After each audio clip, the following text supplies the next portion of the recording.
Every drop ಇದ್ರೊಳಗಡೆ ಹೋಗುವಾಗ ಎಷ್ಟು ಸ್ಯಾಟಿಸ್ಫ್ಯಾಕ್ಷನ್ ಗೊತ್ತಾ. ಎಕ್ಸ್ಪ್ರೆಸ್ ಆಗ್ತಿದೆ, ಜಾಸ್ತಿ ಬರ್ತಿದೆ ಅಂತ ಫೀಲ್ ಆಗುತ್ತೆ. ಆಮೇಲೆ ಈಗ ಹಿಂಗೆ ಬ್ರೆಸ್ಟ್ಗೆ ಹಿಂಗೆ ಇಟ್ಬಿಟ್ಟು ಮೋರ್ ದ್ಯಾನ್ 2 liters ಅಂತ ಹೇಳ್ಬೋದು. Single drop of breast milk also important. ಇಟ್ಕೊಳ್ಳಿ ಹಾಕಿ. ಅವರು ಹೊಸ ಒಂದು ಎಲೆಕ್ಟ್ರಿಕ್ ಪಂಪ್ನೇ ತಗೊಂಡು ಇವ್ರಿಗೆ ಕಳಿಸಿದ್ದಾರೆ. ಅದು ತುಂಬಾ ನನಗೆ ಖುಷಿ ಆಯ್ತು. ಸೈಡ್ ಒಂದ್ ಕಡೆ ಮಗುಗೆ ಕುಡಿಸ್ತಿರ್ತಾರೆ, ಇನ್ನೊಂದ್ ಕಡೆ ಎಕ್ಸ್ಪ್ರೆಸ್ ಸಹ ಮಾಡ್ತಿರ್ತಾರೆ. ಈ ರೀತಿ ನಂಗೆ ಆಗುತ್ತೆ ಗೊತ್ತಾ. 7 6 5 4 ಕಂಪ್ಲೀಟ್ ಬ್ರೆಸ್ಟ್ಗೆ ಇದು ಹೋಗ್ಬೇಕಾಗತ್ತೆ. ಓಕೆನಾ. ಹಾಗಾಗಿ ಅದು ಸಕ್ ಮಾಡಲ್ಲ ಕ್ಲೀನಾಗಿ. ಪ್ರೆಷರ್ ಆಗ್ತಿದೆ, ನನ್ಗೆ ಅಷ್ಟು ಕಷ್ಟ ಆಗ್ತಿದೆ, ನೋವಾಗ್ತಿದೆ ಅಂತಂದ್ರೆ we can decrease to. Hello, welcome back. ಇವಾಗ ನಾನು ದೋಸೆ ಎಲ್ಲ ತಿಂದು ಪಾಪು ಮಲ್ಕೊಂಡಿದ್ದಾರೆ. ನಾನು ಇವಾಗ ಬ್ರೆಸ್ಟ್ ಮಿಲ್ಕ್ ಪಂಪ್ನ ಮಾಡೋಣ ಅಂತ ತೊಗೊಂಡೆ. ಇದನ್ನು ಕೇಳ್ತಾ ಇದ್ರಿ ಹೇಗೆ ಮಾಡೋದು, ಇದರ ಡೀಟೇಲ್ಸ್ ಕೊಡಿ ಅಂತ. ಸೊ ಇದ್ರ ಬಗ್ಗೆ ನಿಮಗೆ ಇನ್ಫಾರ್ಮೇಷನ್ ಕೊಡ್ತೀನಿ. ನನಗೆ ಕಳಿಸ್ಕೊಟ್ಟಿರೋದು ಲವ್ ಲ್ಯಾಪ್ ಅವ್ರ ಕಡೆಯಿಂದ, ಅಂದರೆ ಒಬ್ಬ ಡೋನರ್ ನನಗೆ ಕೊಟ್ಟಿರೋದು. ಅವ್ರು ಇದನ್ನು ತೊಗೊಂಡಿದ್ರಂತೆ. ಇವಾಗ ಅವ್ರು ಇದನ್ನು ಯೂಸ್ ಮಾಡ್ತಿಲ್ಲ ಅಂತ ಅಂದ್ಬಿಟ್ಟು ನನಗೆ ಕೊಟ್ಟಿದ್ದಾರೆ. This is from LuvLap brand. ಓಕೆನಾ. This is manual, this is electric one. Manual ಅಲ್ಲ. ಮ್ಯಾನ್ಯಲ್ ಅಂತಂದರೆ ಕೈಯಲ್ಲೇ ಪ್ರೆಸ್ ಮಾಡುವಂಥದ್ದು. ಇದು ಎಲೆಕ್ಟ್ರಿಕ್ ಒನ್. ಇದರಲ್ಲಿ ಏನೇನು ಬರುತ್ತೆ ಅಂತೆಲ್ಲ ಡೀಟೇಲ್ ಆಗಿ ನಿಮಗೆ ತೋರಿಸ್ತೀನಿ. ಸೊ ಮೊದಲನೇದಾಗಿ ಇದೇ ಒಂದು ಮಷೀನ್, ಇದು ಎಲೆಕ್ಟ್ರಿಕ್ದು. ಓಕೆನಾ. ಇದು ಚಾರ್ಜಬಲು. ಚಾರ್ಜ್ ಹೇಗೆ ಮಾಡೋದು ಎಲ್ಲನೂ ನಾನು ನಿಮಗೆ ತೋರಿಸ್ತೀನಿ. ಎಸ್ ಅದಕ್ಕೆ ತೊಗೊಂಡು ಆಚೆ ಹಾಕೊಳ್ಳಿ. ಆ್ಯಂಡ್ ಇದನ್ನು ಮಿಲ್ಕ್ನ ಕಲೆಕ್ಟ್ ಮಾಡೋದಕ್ಕೆ ಇದನ್ನ ಬ್ರೆಸ್ಟಿಗೆ ಅಟ್ಯಾಚ್ ಮಾಡಬೇಕು. ಆ್ಯಂಡ್ ಇದು ಒಂದು ಬಾಟಲು ಈ ರೀತಿ.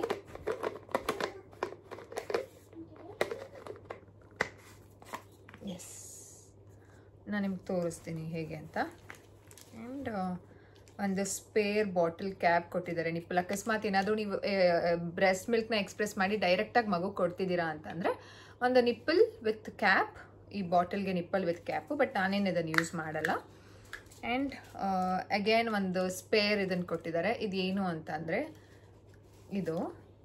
ಇದೇನು ಅಂತಂದರೆ ಈ ಒಂದು ಇದರಲ್ಲಿ ಇರುತ್ತೆ ಅಂತಂದರೆ ಇಲ್ಲಿ ನೀವು ಬ್ರೆಸ್ಟ್ನ ಅಟ್ಯಾಚ್ ಮಾಡಬೇಕಿಲ್ಲಿ. ಸೊ ಇಲ್ಲಿ ಒಳಗಡೆ ಹೋಗಿದ್ದಂತಹ ಮಿಲ್ಕು ಇಲ್ಲಿ ಹೊರಗಡೆ ಬರುತ್ತೆ. ಹೀಗೆ ನೋಡಿ, ಲೈಕ್ ದಿಸ್ ಕೆಳಗಡೆ ಡ್ರಾಪ್ ಆಗುತ್ತೆ. ನಾನು ನಿಮ್ಗೆ ತೋರಿಸ್ತೀನಿ. ಆ್ಯಂಡ್ ಇದು ಒಂದು ಸ್ಪೇರ್ ಕೊಟ್ಟಿದ್ದಾರೆ. ಓಕೆನಾ. ಆಮೇಲೆ ಒಂದು ಚಾರ್ಜರು. ಸೊ ನಾರ್ಮಲ್ ಚಾರ್ಜರ್ ಸಾಕೆಟಿಗೆ ಹಾಕಿ, ಆ್ಯಂಡ್ ಇಲ್ಲಿ ಒಂದು ಆಪ್ಷನ್ ಕೊಟ್ಟಿದ್ದಾರೆ. ಆ್ಯಂಡ್ ಇದಕ್ಕೆ ಹೀಗೆ ಕನೆಕ್ಟ್ ಮಾಡಿದ್ರೆ ಚಾರ್ಜ್ ಯಾವ ರೀತಿ ಆಗುತ್ತೆ ಅಂತ ನಾನು ನಿಮ್ಗೆ ತೋರಿಸ್ಬಿಡ್ತೀನಿ. ಒಂದು ನಿಮಿಷ.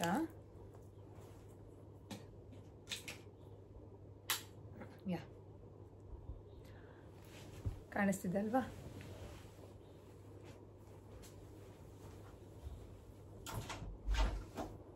ಹಾಂ, ಸಿ ಆ್ಯಕ್ಚುಲಿ ಇದು ಕಂಪ್ಲೀಟ್ ಚಾರ್ಜ್ ಆದರೆ ಗ್ರೀನ್ ಕಲರ್ ಇರುತ್ತೆ. ಚಾರ್ಜ್ ಕಡಿಮೆ ಇದೆ, ಅದಕ್ಕೋಸ್ಕರ ನಿಮ್ಗೆ ಆರೆಂಜ್ ಕಲರಲ್ಲಿದೆ. ಸೊ ಈ ರೀತಿ. ಓಕೆನಾ. ಸೊ ಚಾರ್ಜ್ ಹಾಕಿದ್ರೆ ಕಂಪ್ಲೀಟ್ ಚಾರ್ಜ್ ಆದರೆ ಗ್ರೀನ್ ಕಲರ್ ಕಂಪ್ಲೀಟಾಗಿ ಗ್ರೀನೇ ಕಾಣಿಸುತ್ತೆ. ಸೊ ನಾನಿವಾಗ ತೆಗಿತಾ ಇದ್ದೀನಿ.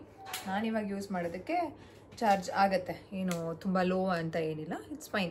ಒಂಥರ ಇಂಡಿಕೇಶನ್ ದಟ್ ಚಾರ್ಜಿಗೆ ಹಾಕೊಳ್ಳಿ ಅಂತ. ಈಗ ಲಿಟಲ್ ಹೀಗೆ ಒಂದು ಸ್ವಲ್ಪ ಫೀಡ್ ಮಾಡಿ ನಾನು ಇವಾಗ ಏನು ಎಕ್ಸ್ಪ್ರೆಸ್ ಮಾಡ್ತಿರೋದು. ಓಕೆನಾ. ಆ್ಯಂಡ್ ಇದ್ರ ಡೀಟೇಲ್ಸ್ನ ಕೇಳ್ತಿದ್ದೀರಾ, ಯಾವ್ಯಾವ ಟೈಮ್ಗೆ ಹೇಗೆಲ್ಲ ಮಾಡಬೇಕು ಅಂತ. ಫಸ್ಟು ನಾನು ಇದನ್ನು ಹೇಗೆ ಯೂಸ್ ಮಾಡೋದು ಅಂತ ತೋರಿಸ್ಬಿಟ್ಟು ನೆಕ್ಸ್ಟ್ ಕಮಿಂಗ್ ಬ್ಲಾಗ್ಸಲ್ಲಿ ನಾನು ಅದನ್ನು ಶೇರ್ ಮಾಡ್ತೀನಿ. ಓಕೆನಾ. ಒಂದೇ ವಿಡಿಯೋದಲ್ಲಿ ಎಲ್ಲನೂ ಹೇಳಿದ್ರೆ ಕನ್ಫ್ಯೂಷನ್ ಆಗುತ್ತೆ. ಸೊ ಇದನ್ನು what you have to do ಅಂತಂದರೆ you have to attach to your breast. ಈ ರೀತಿ ಕಂಪ್ಲೀಟ್ ಬ್ರೆಸ್ಟ್ಗೆ ಇದು ಹೋಗಬೇಕಾಗತ್ತೆ. ಓಕೆನಾ. ಸೊ ನಿಮಗೆ ತೋರಿಸ್ತೀನಿ. ನಾನು ಅಟ್ಯಾಚ್ ಮಾಡಿಕೊಂಡು I just continue the blog. ಈಗ ನಾನು ಅಟ್ಯಾಚ್ ಮಾಡಿಕೊಂಡು ಈ ರೀತಿ ಆಗಿರುತ್ತೆ. ಬಟ್ಟೆ ಹಿಂಗೆ ಟೈಟಾಗಿ ಇಟ್ಕೊಂಡಿದ್ದೀನಿ. ಓಕೆನಾ. So now I am start ಮಾಡಿಲ್ಲ. ಆ್ಯಂಡ್ ಈ ಪೈಪ್ ಆ್ಯಂಡ್ ಇದು this is also very important. ಇದನ್ನು ಹೇಳ್ಬಿಡ್ತೀನಿ. ಈ ಒಂದು ಪೈಪ್ ರೀತಿ ಕೊಟ್ಟಿರ್ತಾರೆ. ಸೊ ಈ ಪೈಪು ಈ ಒಂದು ಮಷೀನ್ಗೆ ಒಂದು ಅಟ್ಯಾಚ್ ಆಗಿರುತ್ತೆ. ಆ್ಯಂಡ್ ಇದೇ ಪೈಪ್ನ ನಾವು ಇಲ್ಲಿ ಒಂದು ಹೋಲ್ ಥರ ಕೊಟ್ಟಿರ್ತಾರೆ ಮೇಲ್ಗಡೆ. ಈ ರೀತಿ ಹಿಂಗೆ ಇದನ್ನು ಹಾಕಬೇಕು. So this is the very important. ಈ ರೀತಿ ಹಾಕಿದಾಗ ನಾವು I can start. So start ಮಾಡೋದು ತುಂಬ ಲಾಂಗ್ ಏನೂ ಇಲ್ಲ. ಜಸ್ಟ್ ಇದನ್ನು ಆನ್ ಬಟನ್ನ ಜಸ್ಟು ಈ ರೀತಿ ಪ್ರೆಸ್ ಮಾಡಿಟ್ಕೊಂಡ್ರೆ ಸ್ಟಾರ್ಟ್ ಆಯಿತು. ಈಗ ನಾನು ಇಟ್ಕೊಂಡಿರೋದು ಯೂಶಲಿ ನಾನು 9 ಮಾಡೋದು. ಓಕೆನಾ. ಇದು ಅಂದರೆ ತುಂಬ ಇಲ್ಲ, ಜಾಸ್ತಿ ಪ್ರೆಷರ್ ಆಗ್ತಿದೆ, ನನಗಷ್ಟು ಕಷ್ಟ ಆಗ್ತಿದೆ, ನೋವಾಗ್ತಿದೆ ಅಂತಂದರೆ ವಿ ಕ್ಯಾನ್ ಡಿಕ್ರೀಸ್ ಹೆಂಗಾಗುತ್ತೆ ಗೊತ್ತಾ. 7 6 5 4 3 2 ಇದು ತುಂಬ ಲೋ ಇರುತ್ತೆ. ಸೊ ನನಗೆ ಯೂಶಲಿ ನನಗೆ 9 ಜಾಸ್ತಿ. ಓಕೆನಾ.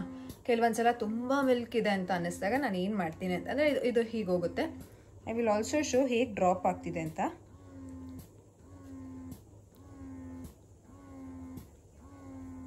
I think you can see. ನಿಮಿಷ, ಈ ಪೈಪ್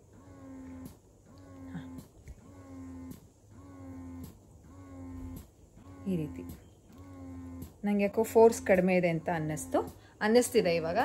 ಗೊತ್ತಾಗುತ್ತೆ ನನಗೆ ಮಿಲ್ಕ್ ಸಪ್ಲೈ ಇದ್ದೂ ಪ್ರೆಷರ್ ಕಡಿಮೆ ಇದೆ ಅಂತ ಅಂದಾಗ.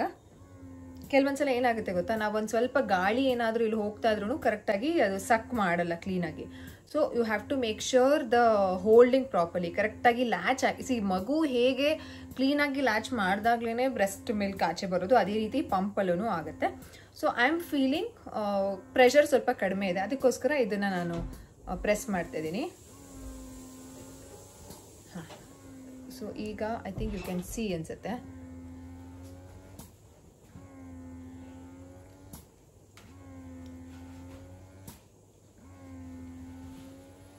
ನಾನು ರೈಟಿಗೆ ಹಾಕೊಂಡಿದ್ದೀನಿ. ಅಂದರೆ ಲೆಫ್ಟ್ ಸೈಡು ನಾನು ಲಿಟಲ್ ಎಗೆ ಫೀಡ್ ಮಾಡಿಸಿ ಮಿಕ್ಕಿದ್ದನ್ನ ಅಂತಂದರೆ ಲೆಫ್ಟ್ ಓವರ್ನ ಎಕ್ಸ್ಪ್ರೆಸ್ ಮಾಡಿದ್ದು. ಬಟ್ ರೈಟ್ ಸೈಡ್ ನಾನು ಫೀಡ್ ಮಾಡಿಸ್ಲಿಲ್ಲ. ಶಿ ಡಿಂಟ್ ಫೀಡ್, ಅಂದರೆ ಎವ್ರಿ ಟೈಮ್ ನಾನು 2 ಸೈಡು ಫೀಡ್ ಮಾಡಿಸಲ್ಲ, ಒಂದೊಂದು. ಸೊ ಅದಕ್ಕೋಸ್ಕರ ಐ ಆಮ್ ಫೀಲಿಂಗ್ ಇದರಲ್ಲಿ ಜಾಸ್ತಿ ಎಕ್ಸ್ಪ್ರೆಸ್ ಆಗ್ತಿದೆ, ಜಾಸ್ತಿ ಬರ್ತಿದೆ ಅಂತ ಫೀಲ್ ಆಗುತ್ತೆ. ಸೊ ಈ ರೀತಿ ನಾನು ಇವಾಗ ಇದು ಲೆಟ್ ಡೌನ್ ಕೆಳಗಡೆ ಕಂಪ್ಲೀಟ್ ಇದಕ್ಕೆ ಕೊಟ್ಟಿದ್ದೀನಿ. ಇದಕ್ಕೆ ಕೊಟ್ಟಾದಾಗ ನಂಗೆ ತುಂಬ ಆಗುತ್ತೆ ಜಾಸ್ತಿ, ಅಂದರೆ ಜಾಸ್ತಿ ಡೀಪಾಗಿ ಲ್ಯಾಚ್ ಮಾಡುತ್ತೆ. ಸೊ ಎಕ್ಸ್ಪ್ರೆಸ್ ಔಟ್ ಆಗುತ್ತೆ ನೋಡಿ ಈ ರೀತಿ.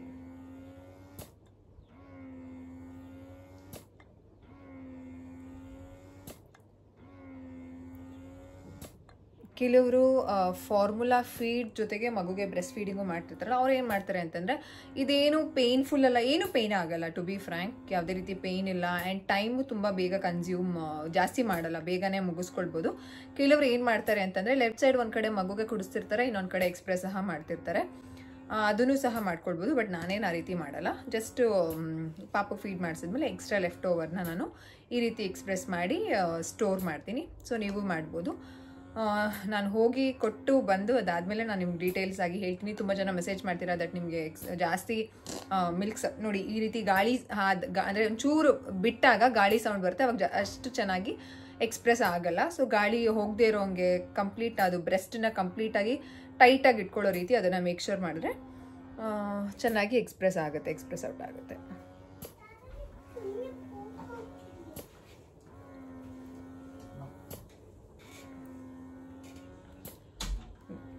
S, I'll stop and I'll talk. Yes, express ಮಾಡಾಯಿತು. ನನಗೆ 2 ಕಡೆಯಿಂದ ಇವಾಗ ಇಷ್ಟೇ ಬಂದಿದ್ದು. ಒಂದೇ ಸಲ ಇವಾಗ ನಾನು ಆಫ್ ಮಾಡ್ತಾ ಇದ್ದೀನಿ. ಸೌಂಡ್ ಕೇಳಿಸ್ಕೊಳ್ಳಿ.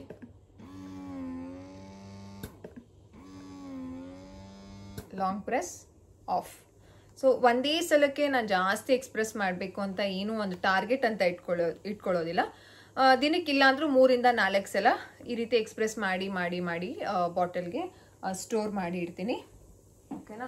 ಆ್ಯಂಡ್ ತುಂಬ ಟೈಮ್ ಏನು ಆಚೆ ಏನಿಡಲ್ಲ. ಜಸ್ಟು ಅದಿತಿಗೆ ಹೇಳಿದ್ರೆ ಬೇಬಿ ಮಿಲ್ಕ್ ಬಾಟಲ್ ತೊಗೊಂಡು ಬನ್ನಿ ಅಂತಂದರೆ ಶಿ ಬ್ರಿಂಗ್ಸ್ ಹಾಕಿಡ್ತೀನಿ. ಆ್ಯಂಡ್ ತುಂಬ ಜನ ನನಗೆ ಮೆಸೇಜ್ ಮಾಡ್ತಿದ್ದೀರಾ ದಟ್ ನಮಗೆ ಬ್ರೆಸ್ಟ್ ಮಿಲ್ಕ್ ಜಾಸ್ತಿ ಇದೆ, ಏನು ಮಾಡೋದು, ನಾವು ಡೊನೇಟ್ ಮಾಡ್ಬೋದಾ ಅಂತಂದರೆ ಎಸ್, ಖಂಡಿತವಾಗ್ಲೂ ನೀವು ಡೊನೇಟ್ ಮಾಡ್ಬೋದು. ಅವ್ರ ಹತ್ರ ನಾನು ಹೋಗಿ ಕೊಟ್ಟು ಡೀಟೇಲ್ಸ್ ತೊಗೊಂಡು ಬಂದೆ ನಾನು ನಿಮಗೆ ಡೀಟೇಲಾಗಿ ಹೇಳೋಕ್ಕಾಗೋದು. ಅಂದರೆ ಅವ್ರದ್ದು ಒಂದು ಏನಂತ ಹೇಳೋದು ಅಡ್ರೆಸ್ ಕಳಿಸೋದಕ್ಕೆ ಅದನ್ನೆಲ್ಲ ನಾನು ನಿಮ್ಗೆ ಕೊಡಬೇಕು ಅಂತಂದರೆ have to go there only. ನಿಮಗೂ ಏನಾದರೂ ಇಂಟ್ರೆಸ್ಟ್ ಇದ್ದರೆ please you can also start. ಹೇಗೆ ಅಂತಂದರೆ ಈ ರೀತಿ ಎಲೆಕ್ಟ್ರಿಕ್ ಪಂಪ್ ಆದರೂ ಯೂಸ್ ಮಾಡ್ಬೋದು, ಮ್ಯಾನ್ಯುವಲ್ ಪಂಪ್ ಆದರೂ ಯೂಸ್ ಮಾಡ್ಬೋದು, ಅಥವಾ ಹ್ಯಾಂಡ್ ಎಕ್ಸ್ಪ್ರೆಸ್ಸು ಮಾಡ್ಬೋದು. ಬಟ್ ಕೆಲವರು ಹೇಳ್ತಾರೆ ಹ್ಯಾಂಡ್ ಎಕ್ಸ್ಪ್ರೆಸ್ ಮಾಡಿದ್ರೆ ಡೈಲಿ ಮಾಡೋದಕ್ಕೆ ಪೇಯ್ನ್ ಆಗುತ್ತೆ, ಅದು ಪೇಯ್ನ್ ಇದೆ ನೋಡಿ. ನಿಮಗೆ ಮ್ಯಾನ್ಯುವಲ್ ಆದರೆ ಮ್ಯಾನ್ಯುವಲ್ ತೊಗೊಳ್ಬೋದು ಅಥವಾ ಎಲೆಕ್ಟ್ರಿಕ್ ಪಂಪ್ ತೊಗೊಳ್ಬೋದು. ನಾನು ಈ ಬ್ರೆಸ್ಟ್ ಮಿಲ್ಕ್ ಡೊನೇಷನ್ ಸ್ಟಾರ್ಟ್ ಮಾಡಿದ್ಮೇಲೆ ನಾನು ತುಂಬ ಅಂತಂದರೆ ನಾನು ಪೋಸ್ಟ್ ಹಾಕಿದ್ದೆ. ದಟ್ ಯಾರಾದರೂ ಕೊಡೋರಿದ್ರೆ ಕೊಡ್ಬೋದು ಅಂತ. ಒಬ್ಬರಿಗೆ ನನ್ನ ಯೂಟ್ಯೂಬ್ ಫಾಲೋವರ್, ಅವ್ರ ಯೂಟ್ಯೂಬ್ ಆ ವಿಡಿಯೋದಲ್ಲಿ ಕಾಮೆಂಟ್ ಸಹ ಹಾಕಿದ್ರು ನನಗೆ ಬೇಕು ಅಂತ. ಸೊ ಅವ್ರನ್ನ ನಾನು ಫಾಲೋ ಅಪ್ ಮಾಡಿ ಡೋನರ್ ಅಂತ ಏನು ಹೇಳ್ತೀವಿ ಅವ್ರಿಗೂ ಅವರಿಬ್ರನ್ನ ಕನೆಕ್ಟ್ ಮಾಡಿ, ಅವ್ರ ಪಾಪ ಐ ಥಿಂಕ್ ಫ್ರಮ್ ಮ್ಯಾಂಗ್ಳೂರ್ ಅಂತ ಅನ್ಸುತ್ತೆ, ಅವರು ಕುಂದಾಪುರ ಅವ್ರ ಸಮ್ ಮ್ಯಾಂಗ್ಳೂರ್ ಈ ಒಂದು ಭಾಗದವ್ರೆ. ಅವರು ಹೊಸ ಒಂದು ಎಲೆಕ್ಟ್ರಿಕ್ ಪಂಪ್ನೇ ತೊಗೊಂಡು ಇವ್ರಿಗೆ ಕಳಿಸಿದ್ದಾರೆ. ಅದು ತುಂಬ ನನಗೆ ಖುಷಿ ಆಯಿತು. ಇನ್ನೂ ಮ್ಯಾನ್ಯುಯಲ್ ಜಾಸ್ತಿ ಕೊಡೋರು ಇದ್ದಾರೆ, ಬಟ್ ಯಾರು ಮ್ಯಾನ್ಯುಯಲ್ ತೊಗೊಳಕ್ಕೆ ರೆಡಿ ಇಲ್ಲ, ಈಸ್ಕೊಳ್ಳೋದಕ್ಕೆ ರೆಡಿ ಇಲ್ಲ. ಯಾಕಂತಂದರೆ ಎಲ್ಲರೂ ಎಲೆಕ್ಟ್ರಿಕ್ಕೇ ಕೇಳ್ತಿದ್ದಾರೆ. ಸೊ ಅದಕ್ಕೋಸ್ಕರ ಈ ವಿಡಿಯೋದ ಮುಖಾಂತರನೂ ನಾನು ಅದೇ ಹೇಳೋದು, ನಿಮ್ಮ ಹತ್ರ ಇದ್ದರೆ ನೀವು ಯೂಸ್ ಮಾಡ್ತಿಲ್ಲ ಅಂತಂದರೆ ಯಾರಾದರೂ ಯೂಸ್ ಮಾಡೋರಿಗೆ ಕೊಡಿ. ಯಾಕಂತಂದರೆ single drop of breast milk also important. ಯಾಕಂತಂದರೆ ಆ ನ್ಯೂ ಬಾರ್ನ್ ಬೇಬೀಸ್ ಏನಿರ್ತಾರೆ ಹಾಸ್ಪಿಟಲಿ NICU ಬೇಬೀಸ್ಗೆ ಅವ್ರಿಗೆ ಆಗುತ್ತೆ. ಸೊ ಅದೇನೆ ನೀವೇನು ಮಾಡಬೇಕು ಅಂತಂದರೆ ಜಸ್ಟ್ ಈ ರೀತಿ ಎಕ್ಸ್ಪ್ರೆಸ್ ಮಾಡಿ, ಯಾವ ಮುಖಾಂತರನಾರ ಎಕ್ಸ್ಪ್ರೆಸ್ ಮಾಡಿ, either hand express, manual or electric, ಈ ಮೂರಲ್ಲಿ ಯಾವ್ದಾದ್ರು ಮಾಡಿ ನೀವು ಒಂದು ಬಾಟಲ್, ನಾನು ಕೇಳಿದೆ ಆ್ಯಕ್ಚುಲಿ ಅವ್ರನ್ನ, ಅವ್ರು ಏನು ಹೇಳಿದ್ರು ಅಂದರೆ ಪ್ಲಾಸ್ಟಿಕ್ ಬಾಟಲ್ ಹಾಕಿ. I was really sceptical, plastic bottle ಹಾಕ್ಕೊಡ್ಬೋದು ಅಂತ. ಶಿ ಸೆಡ್ ನಾವು ಇಲ್ಲೂ ಅದೇ ರೀತಿ ಸ್ಟೋರ್ ಮಾಡೋದು. ಎನಿವೇ ಅದು ಪ್ಯಾಸ್ಚರೈಸೇಷನ್ ಎಲ್ಲ ಆಗುತ್ತೆ, ಡೋಂಟ್ ವರಿ. ಒಂದು ಕ್ಲೀನಾಗಿ ಒಂದು ಪ್ಲಾಸ್ಟಿಕ್ ಬಾಟಲ್, ಬಿಸ್ಲರಿ ಬಾಟಲ್ ಎಲ್ಲ ಬರುತ್ತಲ್ಲ, ಸೊ ಅದನ್ನು ಕ್ಲೀನಾಗಿ ಸ್ಟೆರಿಲೈಸ್ ಮಾಡಿ ಬಿಸಿನೀರಲ್ಲೆಲ್ಲ ವಾಶ್ ಮಾಡಿ, ಸೋಪ್ ವಾಟರ್ ಎಲ್ಲ ಹಾಕ್ಬಿಡಿ. ಜಸ್ಟ್ ಬಿಸಿನೀರಲ್ಲಿ ಚೆನ್ನಾಗಿ ಶೇಕ್ ಮಾಡಿ ಅದು ನೀರೆಲ್ಲ ಡ್ರೈ ಆದಮೇಲೆ ನೀವು ಅದನ್ನು ಹಾಕಿ ಫ್ರಿಜ್ಜಲ್ಲಿ ಇಟ್ಬಿಡಿ. ನಂದು ಆಲ್ರೆಡಿ 4-5 ಬಾಟಲ್ ಆಗಿದೆ. I think more than 2 litres ಅಂತ ಹೇಳ್ಬೋದು. ಆಬ್ವಿಯಸ್ಲಿ ಮೋರ್ ದ್ಯಾನ್ 2 ಲೀಟರ್ಸ್ ಆಗಿದೆ. ಸೊ ಅಷ್ಟು ಕಲೆಕ್ಟ್ ಮಾಡಿಟ್ಟಿದ್ದೀನಿ, ಹೋಗಿ ಕೊಡಬೇಕು. ಆ್ಯಂಡ್ ಅದು ಡ್ಯೂರೇಷನ್ ಇರುತ್ತೆ, ಇಷ್ಟು ಡ್ಯೂರೇಷನ್ನ ನಾವು ಫಾಲೋ ಮಾಡಬೇಕು ಅಂತ. ಸೊ ಅದನ್ನೆಲ್ಲ ಫಾಲೋ ಮಾಡ್ತಿದ್ದೀನಿ. ಸೊ ಇಷ್ಟೇ ಈ ಒಂದು ಬ್ರೆಸ್ಟ್ ಎಲೆಕ್ಟ್ರಿಕ್ ಒಂದು ಬ್ರೆಸ್ಟ್ ಪಂಪ್ ಬಗ್ಗೆ. ಇದು ಲವ್ ಲ್ಯಾಪು. ಬೇರೆದು ಬರುತ್ತೆ ಹ್ಯಾಂಡ್ ಪಂಪ್ ಅಂತಂದರೆ ಅದು ಯಾವ ರೀತಿ ಇರುತ್ತೆ ಗೊತ್ತಾ? ಸೊ ಇಷ್ಟೇ ಇರುತ್ತೆ. ಅಯ್ಯೋ ಆನ್ ಆಗೋಯ್ತು. ಸೊ ಹ್ಯಾಂಡ್ ಎಕ್ಸ್ಪ್ರೆಸ್ ಅಂತಂದರೆ ಸೇಮ್ ಇದೇ ರೀತಿ ಬಾಟಲ್ ಥರನೇ ಅದನ್ನು ಅಟ್ಯಾಚ್ ಕೊಟ್ಟಿರ್ತಾರೆ, ಬಟ್ ಹಿಂದೆಗಡೆ ಹೀಗೆ ಹಿಂಗೆ ಪ್ರೆಸ್ ಮಾಡೋದನ್ನು ಕೊಟ್ಟಿರ್ತಾರೆ. ನಾನು ಹಿಂಗೆ ಪಕ್ಕದಲ್ಲಿ ಪಿಕ್ಚರ್ ಹಾಕಿರ್ತೀನಿ ನೋಡಿ. ಸೊ ಹಿಂಗೆ ಪ್ರೆಸ್ ಮಾಡೋದನ್ನ ಇಟ್ಟಿರ್ತಾರೆ. ಸೇಮ್ ಹಿಂಗೆ ಬ್ರೆಸ್ಟಿಗೆ ಹಿಂಗೆ ಇಟ್ಬಿಟ್ಟು, ಸೊ ಈ ರೀತಿ ಹಿಂಗೆ ಪ್ರೆಸ್ ಮಾಡ್ತಾ ಇದ್ದರೆ ಸೇಮ್ ಹಾಲು ಬಾಟಲ್ ಒಳಗಡೆ ಫಿಲ್ ಆಗ್ತಾ ಇರುತ್ತೆ. ಸೇಮ್ ಅದೇನೇ ರೀತಿ. ಬಟ್ ಇದನ್ನು ನಾವು ಜಸ್ಟ್ ಈಗ ಇದನ್ನೆಲ್ಲ ಅಟ್ಯಾಚ್ ಮಾಡಿ, ಇದು ನಿಮ್ಗೆ ಏನೂ ಇಲ್ಲ, ಜಸ್ಟ್ ನೀವು ಬಾಟಲ್ನ ಕ್ಲೀನಾಗಿ ಲ್ಯಾಚಿಂಗ್ ಒಂದು ನೋಡ್ಕೊಳ್ಬೇಕಾಗತ್ತೆ. ಅದು ತುಂಬೋದು ಕರೆಕ್ಟಾಗಿ, ಅಷ್ಟೊಂದು ನೋಡ್ಕೊಂಬಿಟ್ರೆ ಏನೂ ಪ್ರಾಬ್ಲಮ್ ಇಲ್ಲ. ಆ್ಯಂಡ್ ಮೇನ್ ಇಂಪಾರ್ಟೆಂಟ್ಲಿ ನೀವು ಸ್ಟಾರ್ಟ್ ಮಾಡ್ತೀರಾ ಅಂತಂದರೆ ವೆರಿ ಇಂಪಾರ್ಟೆಂಟ್ ಒಂದು ಟಿಪ್ ಏನು ಅಂತಂದರೆ ಹೈಡ್ರೇಷನ್.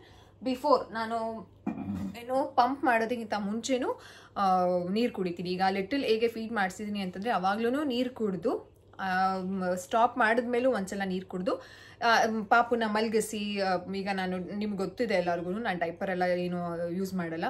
ಅವಾಗವಾಗ ಪೀ ಮಾಡ್ತಿರ್ತಾರೆ, ಅದನ್ನೆಲ್ಲ ಚೇಂಜ್ ಮಾಡಿ, ಏನಾದರೂ ಇಲ್ಲಿ ಆ ಕಡೆ ಈ ಕಡೆ ಕೆಲಸ ಇರುತ್ತೆ. ಸೊ ಲಿಟರಲಿ ಮಲ್ಕೊಂಡ್ಮೇಲೆ ಪೀಸ್ಫುಲ್ ಆಗಿ ನಾನು ಈ ಒಂದು ಬ್ರೆಸ್ಟ್ ಪಂಪ್ನ ಮಾಡೋದು, ಅಂದರೆ ಎಕ್ಸ್ಪ್ರೆಸ್ ಮಾಡೋದು.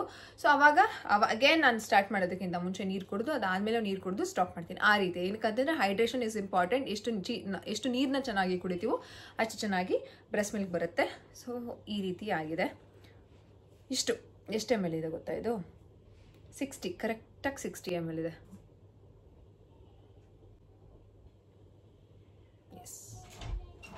Aditi, standing bottle baby milk ತೊಗೊಂಡು ಬನ್ನಿ. ಓಕೆ,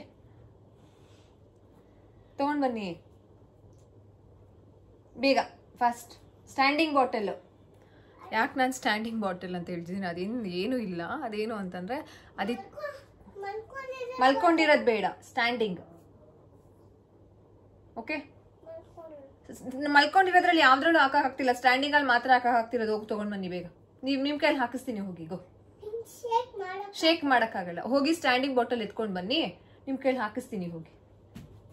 ಸೊ ಅದಿತಿ ಚೆನ್ನಾಗಿ ಹೆಲ್ಪ್ ಮಾಡ್ತಾರೆ ನನಗೆ. ಬೇಬಿ ಮಿಲ್ಕ್ ಹೇಳ್ಬಿಟ್ಟಿದ್ದೀನಿ, ಬೇಬೀಸ್ಗೆ ಕೊಡ್ತಿದ್ದೀವಿ Aditi. It has to be handle very carefully ಅಂತ.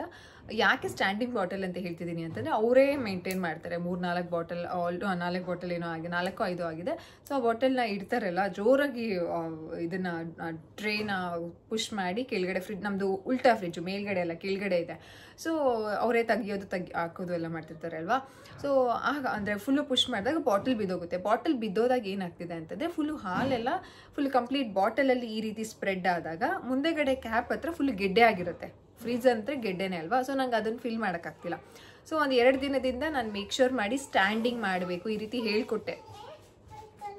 ಪಾಪು ಇದಲ್ಲ ಪಾಪು, ಪ್ಲೀಸ್ ಸ್ಟ್ಯಾಂಡಿಂಗ್ ಬಾಟಲ್ ತೊಗೊಂಡು ಬನ್ನಿ, ಕೊಡಿ ಇಲ್ಲಿ. ಈ ರೀತಿ ಫಿಲ್ ಆಗಿದೆ. ಒಂದು ನಿಮಿಷ ನಾನು ತೋರಿಸ್ತೀನಿ. ಸ್ಟ್ಯಾಂಡಿಂಗ್ ಬಾಟಲ್ ತೊಗೊಂಡು ಬನ್ನಿ ಬೇಗ ಹೋಗಿ, ಫಾಸ್ಟ್. ಅಂದರೆ ನನಗೂ ಅದು ನಾನು ನಂಬ್ತೀನಿ, ದೃಷ್ಟಿ ಆಗುತ್ತೆ, ಮನೇಲಿರೋರೆಲ್ಲ ನೋಡ್ಬಿಡ್ತಾರೆ ಅಂತ ಅಂದ್ಬಿಟ್ಟು ಈ ರೀತಿ ಕವರ್ಗೆಲ್ಲ ಈ ರೀತಿ ಮಾಡಿರ್ತೀನಿ ನೋಡಿ. ಇದು ಆ್ಯಕ್ಚುಲಿ ಬಾಟಲಲ್ಲಿ ಮಧ್ಯ ಖಾಲಿ ಇದೆ, ಇದೆಲ್ಲ ಬ್ರೆಸ್ಟ್ ಮಿಲ್ಕೇನೆ, ಮಧ್ಯ ಖಾಲಿ ಇದೆ. ಬಟ್ ಅವ್ರಿಗೆ ನೋಡಿ ಇಲ್ಲಿ ಮಲ್ಗಿಸಿರೋದ್ರಿಂದ ಇಲ್ಲಿ ಬಂದಿದೆ. ನನಗೆ ಇಲ್ಲಿ ಹಾಕಕ್ಕೆ ಹಾಕಲ್ಲ. ಸೊ ಅದಕ್ಕೋಸ್ಕರ ಅದಿತಿಗೆ ಒಂದು 2-3 ಸಲ ಹೇಳ್ಕೊಟ್ಟೆ, ಕೃವಿನೂ ಹೇಳ್ಕೊಟ್ರು ಸ್ಟ್ಯಾಂಡಿಂಗ್ ಮಾಡಿಡಬೇಕು ಅಂತ. ಸೊ ಸ್ಟ್ಯಾಂಡಿಂಗ್ ಮಾಡಿಟ್ಟರೆ ಈ ರೀತಿ ಇರುತ್ತೆ. ನಾನು ಇವಾಗ ಇದಕ್ಕೆ ಫಿಲ್ ಮಾಡ್ಬೋದು. ಓಕೆನಾ? ಇದನ್ನೆಲ್ಲ ಕ್ಲೀನಾಗಿ Aditi please close the door. ಇದನ್ನೆಲ್ಲ ಕ್ಲೀನಾಗಿ close the door and come, I will make you to pour. ಇದನ್ನು ಕ್ಲೀನಾಗಿ ಬಿಸಿನೀರಲ್ಲೆಲ್ಲ ವಾಶ್ ಮಾಡಿ ಅದಾದಮೇಲೆ ಮಾಡಿರೋದು. ಎನಿವೆ ಅವರು ಪ್ಯಾಸ್ಚರೈಸ್ ಮಾಡ್ತಾರೆ. ಅದಿತಿ ಇಟ್ಕೊಳ್ಳಿ, ಅದು ಬೇಡ, ಇದು ಇಟ್ಕೊಳ್ಳಿ, ಹಾಕೋಣ. ಎಂತ ಕೊಡಿ, ಇಟ್ಕೊಳ್ಳಿ. ಬನ್ನಿ ಇಲ್ಲಿ ತೊಡೆ ಮೇಲೆ ಕೂತ್ಕೊಳ್ಳಿ, ಬನ್ನಿ. ನಿಧಾನ ಹುಷಾರು. ಇಟ್ಕೊಳ್ಳಿ, ಹಾಕಿ ನಿಧಾನ. ಎವ್ರಿ ಡ್ರಾಪ್ ಇದ್ರೊಳಗಡೆ ಹೋಗುವಾಗ ಎಷ್ಟು ಸ್ಯಾಟಿಸ್ಫ್ಯಾಕ್ಷನ್ ಗೊತ್ತಾ. ನಾನಂತೂ ಒಂದು ಡ್ರಾಪು ವೇಸ್ಟ್ ಮಾಡಲ್ಲ, ಹಿಂಗೆ ಇಟ್ಕೊಂಡಿರ್ತೀನಿ.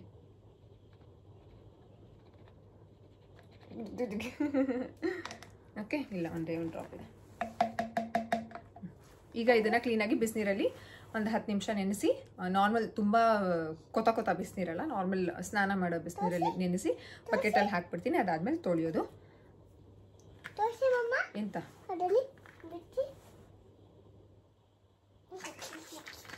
ಈಗ ಇದನ್ನ ಹೀಗೆ ಹೋಗ್ಬಿಟ್ಟು ಸ್ಟ್ಯಾಂಡಿಂಗಲ್ಲೇ ಇಟ್ಬಿಟ್ಟು, ಆ ಕೋಲ್ಡ್ ನನಗೆ ಮುಟ್ಟಕ್ಕಾಗ್ತಿಲ್ಲ, ಸ್ಟ್ಯಾಂಡಿಂಗಲ್ಲಿ ಇಟ್ಟು ಬರಬೇಕು. ಓಕೆನಾ? ಮಲಗಿಸ್ಬಾರ್ದು ಇದನ್ನ ಎನಿವೆ ಮಲಗಿಸ್ಬಿಟ್ಟಿದ್ದೀರಾ. ಇದನ್ನ ಸ್ಟ್ಯಾಂಡಿಂಗ್ ಮಾಡೋದು ಇವಾಗ ಕರಗಲ್ಲ. ಓಕೆನಾ? ಓಪನ್ ಎಲ್ಲ ಮಾಡೋಕ್ಕಾಗಲ್ಲ ಇದನ್ನ. ಓಪನ್ ಮಾಡೋಕ್ಕಾಗ್ತಿಲ್ಲ ನನಗೆ. ಇದು ಬೇಕಾದ್ರೆ ಸಂಜೆ ಓಪನ್ ಮಾಡೋಣ. ಆದರೆ ಗೋ ಅಂತ ಮಾತು. ಫಸ್ಟ್ ಇದನ್ನ ಸ್ಟ್ಯಾಂಡಿಂಗ್ ಪಾಪು ಪ್ಲೀಸ್ ಮಲಗಿಸ್ಬೇಡಿ. ಸ್ಟ್ಯಾಂಡಿಂಗ್ ಅಂದರೆ ಹಿಂಗೆ ನಿಂತಿರಬೇಕು, ಮಲ್ಕೊಂಡಿರಬಾರ್ದು. ಓಕೆನಾ? C how she helps me. Standing ಅಂದರೆ ಇದೇ ರೀತಿ ಹಿಂಗೆ ಇರಬೇಕು. ಓಕೆನಾ? ಬಾಟಲ್ ಹಿಂಗೆ ಬರಬಾರ್ದು, ಹಿಂಗೆ. ಓಕೆನಾ? ಹೋಗಿ ಇಟ್ಟು ಬನ್ನಿ.